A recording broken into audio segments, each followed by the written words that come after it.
Hey, I got a hot take. Everybody always says, never mix in solo. Well, guess what? I mix in solo. Especially when I'm mixing other people's songs. Like if I'm producing the song, I'm picking the right sounds as I'm producing, as I'm making the beat, right? So when it comes time for mixing for my own productions, I don't need to sit there and listen in solo for each sound because I already know they sound good. But when I'm mixing other people's music that I didn't have anything to do with production wise, and maybe their drums aren't hitting that hard or whatever, I go in and solo each sound and make sure that each sound is the best it could be. Solo the kick. Make sure that kick is hitting hard as fuck. Solo the 808 or the sub bass, whatever. Make sure that's hitting. Then I solo the snares, the claps. Get those sounds sounding as best as you can when they're in solo. Cause look, if you just listen to everything all together and it's hitting weak, that's the problem.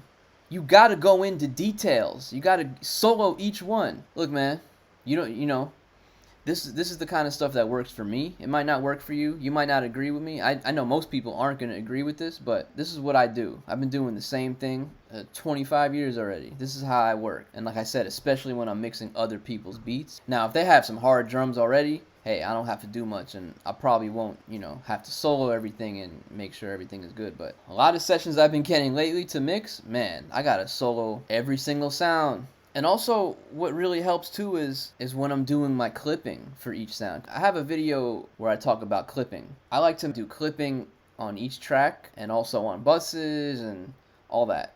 So let's say there's like a percussion sound or whatever. I have to solo that to get the right level for the clipper. I don't want to overclip something and I don't want to underclip something. I want to get it just right. So yeah, I'm gonna solo it.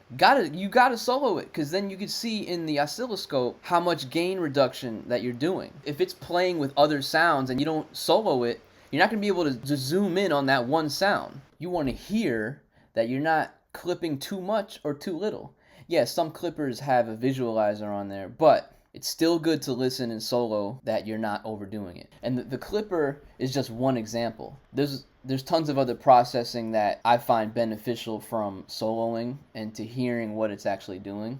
And look, I'm not saying you have to stay in solo. I'm just saying it's best to get familiar with each of the sounds and process them accordingly first before bringing them together. You make the sounds hard first. You're just gonna play a bunch of soft sounds together all at once? Look, if that's what you like to do, hey, continue doing that. But me, I like to make sure that whatever I'm mixing, each sound is hard, or how I feel they should sound.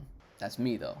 You don't have to agree with me, but this is what works for me. And yes, after I do my soloing and making sure each sound is good, EQ wise, compression wise, transient designer wise, and whatever other effects and things I want to add to each individual sound. Once I'm done with all that and done with all the solo stuff, yes, then I will go back to the first sound I did, which is the kick. I always start with my drums, like I said. Always do my drums first. So kick drum, I'll play that, and then I'll start adding back all the sounds. Add the kick, add back the 808, add the snare, add the hi-hats, add the percussions, add all the melodies and the music, and so then you're hearing one by one everything being added back together. Then you can hear everything all together. But if you don't have that foundation right, it's not going to sound good. So that's why, for me, like I said, for me, this is how I do it. This is what works for me.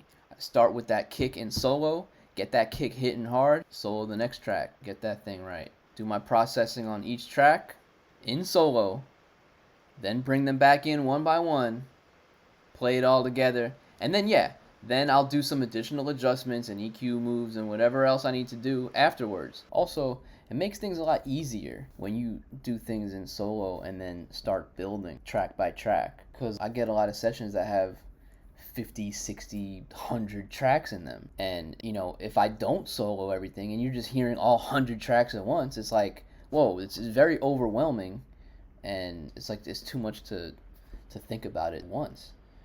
That's why the approach that I do is, solo each of the tracks, get everything right to how I feel it should be, and then start adding things back and playing them together.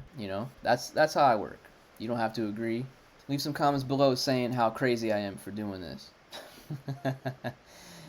I'm not trying to change anybody else's way. If you like doing things your way, stick to it. I'm just letting you guys know what has worked for me. This is what I do. and I've been pretty successful with my methods. So, hey, telling you guys how I do it. Look, do what works for you. That's all I could really say.